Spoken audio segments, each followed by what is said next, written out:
अस्सलाम वालेकुम dear students and dear viewers. उम्मीद करता हूँ आप सब खैरियत से होंगे। जैसा कि आप जानते हैं कि हम 9th क्लास का जो न्यू कोर्स है मैथमेटिक्स का उसको स्टार्ट कर चुके हैं। ठीक है, तो आज हम डिस्कस करेंगे अपना 9th क्लास का मैथमेटिक्स। चैप्टर नंबर है हमारे पास 3। चैप्टर 3 में है हमारे पास सेट्स एंड फंक्शंस।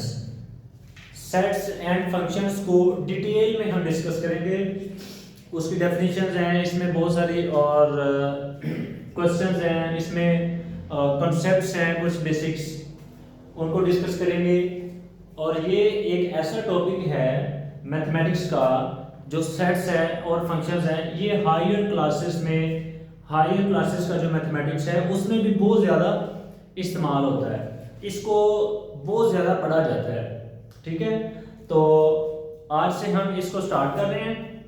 तो स्टार्ट हमारे पास है सबसे पहले सेट क्या होता है। ठीक है, इसको डिस्कस करेंगे और सेट को डिस्कस करेंगे पहले कुछ लेक्चर्स के अंदर।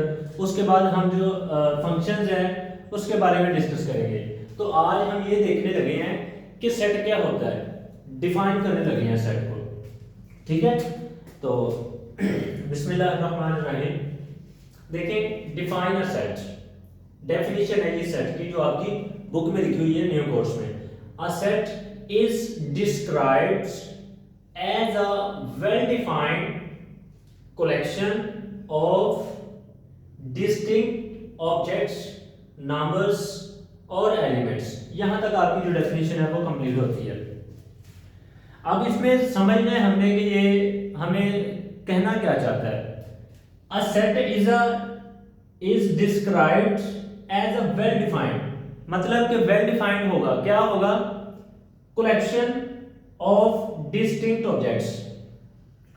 देखिए इसमें एक तो वेल डिफाइंड होना चाहिए, ठीक है, और दूसरा कलेक्शन होना चाहिए, और जो ऑब्जेक्ट्स होंगे उसके अंदर या नंबर्स होंगे, एलिमेंट्स होंगे, वो डिस्टिंक्ट भी होने चाहिए। ठीक है, दो चीजें हैं इसमें बेसिकली, एक तो डिस्टिंक्ट और दूसरा आपके पास वेल डिफाइंड। ठीक है, वेल डिफाइंड और डिस्टिंक्ट होना चाहिए। डिस्टिंक्ट का मतलब तो आपको समझ आ गया कि डिस्टिंक्ट कहते हैं मुख्तलिफ को, डिफरेंट। ओके, अब वेल डिफाइंड जो है, अगर ये बात समझ आ जाए तो हमारे पास जो सेट है, डेफिनेशन है सेट की, वो बिल्कुल क्लियर हो जाती है। ठीक है, तो ये देखने लगे हैं कि वेल डिफाइंड क्या होता है। वेल डिफाइंड का मतलब हमारे पास ये है कि जो भी चीज होगी सेट के अंदर, जिसको आप सेट कह रहे हैं, वो वेल डिफाइंड होनी चाहिए। उसके बारे में आपको कंफर्मेशन होनी चाहिए। कैसी कंफर्मेशन, ये हम एक एग्जांपल से देख लेते हैं। ठीक है, जैसे आपके पास ए एक सेट है। ठीक है, यहां अभी आगे हमें डेफिनेशन से आगे पढ़ना है कि सेट जो है, sets are represented by capital letters A B C so on जी। ए बी सी जो कैपिटल लेटर्स हैं आपके पास अल्फाबेट्स, उनसे इसको डिनोट किया जाता है। ठीक है, तो ये हमने एक डिनोट किया है, एक सेट लिया है। ए एक आपके पास सेट है। नेम्स ऑफ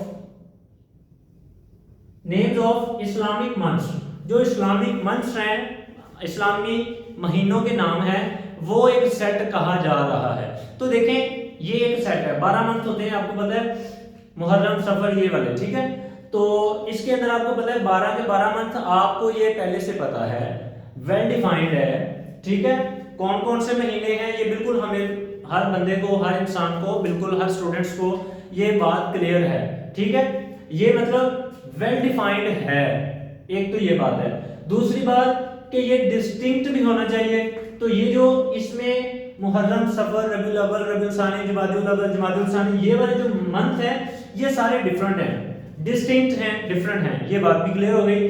वेल डिफाइंड, ये भी हमें पता है, ये वेल डिफाइंड है। ठीक है, अब ये कलेक्शन है, एक ये बड़ा जो है ना वो कलेक्शन है। कलेक्शन एक ऐसा लफ्ज है जिसको हम समझने में कोताही करते हैं, जिसका सही से मतलब समझने में कोताही करते हैं, प्रॉब्लम फिर क्रिएट होती है। देखें, एक आपको मैं क्वेश्चन बताऊंगा, पूछूंगा आपसे, तो वो आप जरूर कमेंट करके बताइएगा। कलेक्शन क्या होता है? हम ये सभी ये समझते हैं कि कलेक्शन एक ऐसा लफ्ज है कलेक्शन, अगर किसी चीजों का कलेक्शन है तो वो मोर देन टू समझते हैं कि दो से ज्यादा चीजें अगर होंगी तो वो कलेक्शन होता है, हम ये समझते हैं, हालांकि ये बिल्कुल ऐसी बात नहीं है। ठीक है, तो ये बताता हूं मैं कलेक्शन का क्या मतलब होता है।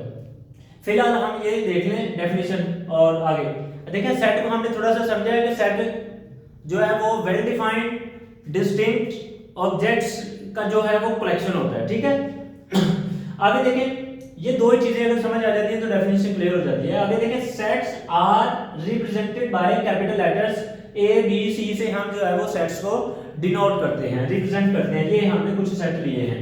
ठीक है, और नेक्स्ट लिखा है and small letters A B C so on G तक जो है वो ये स्मॉल लेटर्स हम एज अ मेंबर्स यूज करते हैं। जैसे ये देखें, इसके अंदर लिखा तो नहीं है फिलहाल, इधर ए बी सी या ई एफ स्मॉल लेटर्स में लिख दें तो वो हमारे पास मेंबर्स होंगे। ठीक है, आगे ये small letters use as elements और मेंबर्स ऑफ सेट। ये जो सेट के अंदर, ये सेट के अंदर जो हमारे पास नंबर्स हैं इनको हम मेंबर्स कहते हैं सेट के, और हम इनको एलिमेंट्स भी कहते हैं। ठीक है, और इसमें इस्लामिक मंथ्स हैं जो मुहर्रम सफर ये वाले महीने हैं, ये आपके पास बी जो है वो सेट के मेंबर्स हैं। ठीक है, तो ये बात यहां तक क्लियर हो गई। अब हम कुछ देखते हैं एग्जांपल्स, वहां से हमें बिल्कुल क्लियर हो जाएगा कि सेट और सेट कौन सा सेट होता है, कौन सा सेट नहीं होता, वेल डिफाइंड का मतलब क्या है, हर चीज है यहां से क्लियर हो जाएगी। ये हमने ए एक सेट लिया है, ये हमने समझ लिया। ठीक है, सेकंड देखें बी एक सेट है, देखें इसमें 1 2 3 ये हमने एलिमेंट्स लिए हुए हैं, मेंबर्स हैं इसके। तो देखें यहां से बी एक सेट है कि नहीं है ये देखना है। तो अगर तो हमारे पास ये एक बात ये है कि डिफरेंट होना चाहिए, डिस्टिंक्ट होना चाहिए, तो ये वाले सारे एलिमेंट्स डिस्टिंक्ट हैं, ये बात क्लियर हो गई है। तो मतलब एक बात क्लियर है हमें। दूसरी बात ये है कि ये जो है वो वेल डिफाइंड होने चाहिए, वेल डिफाइंड।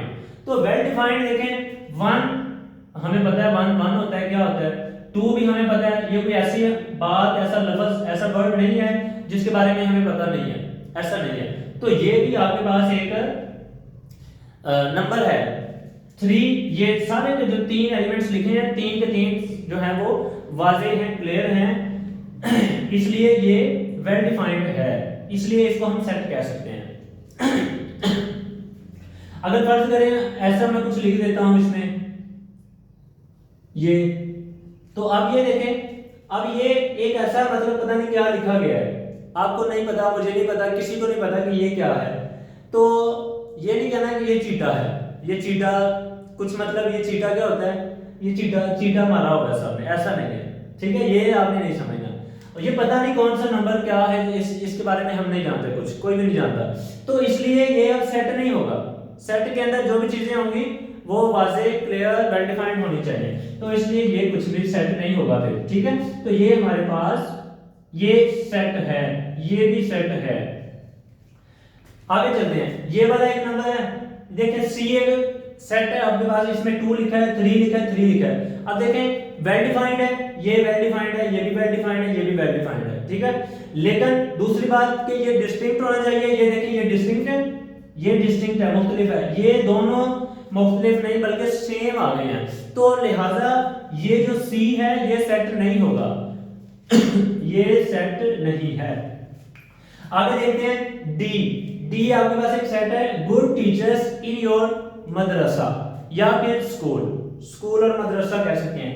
तो गुड टीचर्स इन योर मदरसा, तो देखें गुड टीचर्स, अच्छे टीचर्स आपके स्कूल के अंदर कौन से, कैसे पता चलेगा, जैसे मैं हूं अच्छा टीचर, ऐसे आपको पता चल सकता है ना। अच्छा, तो देखें ये एक ऐसी क्वालिटी का जिक्र किया गया है, गुड टीचर्स। ये अब गुड टीचर्स जो है ये वेल डिफाइंड नहीं है, वेल डिफाइंड बिल्कुल नहीं है, क्योंकि अच्छा टीचर कौन सा होता है ये हमने इधर डिस्कस नहीं किया। ठीक है, ये ऐसी हमने बात नहीं की, तो इसलिए ये वेल डिफाइंड नहीं है, लिहाजा इस सेट को हम सेट नहीं, इस जो सेंटेंस है इसको हम सेट नहीं कह सकते। D is not a set, वाज़ेह होनी चाहिए बात, ये नॉट अ सेट। आगे आपके पास एक ई सेट हमने लिया है, set of interesting stories, set of interesting stories, दिलचस्प कहानियों का सेट। ये सेट है कि नहीं? अब देखें दिलचस्प कहानियां, दिलचस्प कहानियां क्या होगी? ये हर बंदे की एक फेवरेट जो कहानियां स्टोरीज हैं वो मुख्तलिफ होंगी।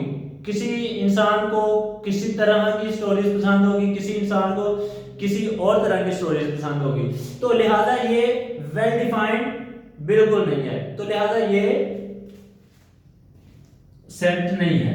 ओके, उम्मीद करता हूं कि आपको समझ आ रही है। समझ आ रही है तो आप जरूर कमेंट करिएगा, कमेंट करके बताइएगा कि आपको लेक्चर अच्छा लगता है, अच्छा लग रहा है कि नहीं लग रहा, या आपको इस लेक्चर के अंदर कौन सी चीज अच्छी लगी है और अच्छे से समझ आई है, आप जरूर कमेंट करके बताइएगा। अच्छा, ये देखें हमने ये सेट की डेफिनेशन को डिस्कस किया है। अब हमारे पास नेक्स्ट है कि सेट को डिस्क्राइब करने के, बयान करने के तरीके कितने हैं। सेट को डिस्क्राइब करने के हमारे पास ways to describe a set, 3 methods, there are 3 methods to describe a set. एक सेट को हम 3 मेथड से लिख सकते हैं, डिस्क्राइब कर सकते हैं। जैसे ये है, मैंने ये लिखा, ये आपके पास एक नेम्स ऑफ इस्लामिक मंच, ये एक तरीके से लिखा, इसके 2 तरीके और भी हैं आपके पास इसको लिखने के, तो अभी वो डिस्कस करते हैं। फिलहाल हम इस लेक्चर में नेम्स डिस्कस करेंगे। नेक्स्ट हम जो आने वाला लेक्चर होगा, लेक्चर नंबर 2, उसमें डिस्कस करेंगे कि कौन कौन से मेथड्स हैं, उनको हम समझेंगे। डिस्क्रिप्टिव मेथड, ठीक है, फर्स्ट मेथड है आपके पास डिस्क्रिप्टिव मेथड, ठीक है। सेकंड आपके पास मेथड है टेबुलर मेथड। और एक बात अहम यह है कि टेबुलर मेथड को हम रोस्टर फॉर्म भी कहते हैं, टेबुलर मेथड को रोस्टर फॉर्म भी कहते हैं। आगे हमारे पास थर्ड जो है वो है set builder notation, set builder form भी कहते हैं, सेट बिल्डर नोटेशन भी कहते हैं। तो ये था डियर स्टूडेंट्स आज का हमारा लेक्चर नंबर 1। उम्मीद करता हूं आपको अच्छे से समझ आया होगा। देखें डियर, स्टार्ट में मैंने बताया था कि कलेक्शन का मतलब आपको समझाऊंगा। कलेक्शन देखें, हम ये देखते हैं, यहां देखें एक हमने सेट लिया है, ये देखें ऐसे करके सेट को लिखा जाता है, ठीक है। एक तो ये है, एक ये, इसका मतलब है, इसको फाइव कहते हैं, इसे क्या कहते हैं, फाइव, ऐसे, या फिर इसको हम और ऐसे लिख सकते हैं। ये खाली सेट है, ये भी जो है ना फाइव, ये भी आपके पास खाली सेट, ये इसको भी खाली सेट कहते हैं, इसको भी खाली सेट कहते हैं। देखिए डियर स्टूडेंट्स, अगर तो हम ये समझें कि कलेक्शन का मतलब 2 या 2 से ज्यादा चीजें हैं, तो फिर इसका मतलब कि ये खाली सेट है, इसके अंदर चीजें नहीं है, कलेक्शन नहीं है, तो फिर ये सेट नहीं होगा। ये बात एक क्वेश्चन है, तो ये हमारे पास सेट नहीं होगा अगर हम ये समझें कि कलेक्शन का मतलब ये है कि 2 से ज्यादा चीजों को कहते हैं कलेक्शन, तो फिर ये इसमें कोई कलेक्शन नहीं है, तो फिर इसको सेट नहीं कह सकते। लेकिन हमने इसको कहा हुआ है कि ये सेट है, ये सेट होता है, हमारी बुक्स में लिखा हुआ है, हमारे जो मैथमेटिशियंस हैं उन्होंने हमें बताया हुआ है कि ये सेट होता है, और इसको हम एम्प्टी सेट कहते हैं, खाली सेट। और ये फाइव है, फाइव का मतलब भी हमारे पास एम्प्टी सेट होता है, खाली सेट होता है। तो बेटा क्वेश्चन ये है कि अगर कलेक्शन का मतलब 2 से ज्यादा चीजें हैं, तो फिर इसके अंदर कोई कलेक्शन नहीं है चीजों का, एलिमेंट्स का, मेंबर्स का, तो फिर इसका मतलब ये सेट नहीं होना चाहिए। लेकिन हम इसको सेट कहते हैं और इसका नाम एम्प्टी सेट होता है। तो देखें डियर्स, ये एक आपसे मेरा क्वेश्चन है, आप क्वेश्चन को समझिएगा और अपने अच्छे प्यारे असातिज़ा इकराम से पूछिएगा, और फिर मुझे कमेंट करके बताइएगा कि ये इसमें क्या लॉजिक है, ठीक है। और ये बहुत सारे स्टूडेंट्स जो होते हैं वो बड़े देर ये सेट को पढ़ते रहते हैं, बहुत पढ़ते हैं, लेकिन उन्हें ये बात जो है वो क्लियर नहीं होती कि ये एम्प्टी सेट है कि नहीं सेट, ठीक है। और इसको सेट अगर है तो क्यों सेट कहते हैं। ओके डियर स्टूडेंट्स, उम्मीद करता हूँ आज का लेक्चर आपने खूब एंजॉय किया होगा, और अगर आपको लेक्चर अच्छा लगा है तो आप कमेंट करिएगा, और इसके साथ साथ चैनल को सब्सक्राइब करिएगा, वीडियो को लाइक करिएगा, शेयर कीजिएगा। मिलेंगे नेक्स्ट वीडियो में, तब तक के लिए अल्लाह हाफिज़।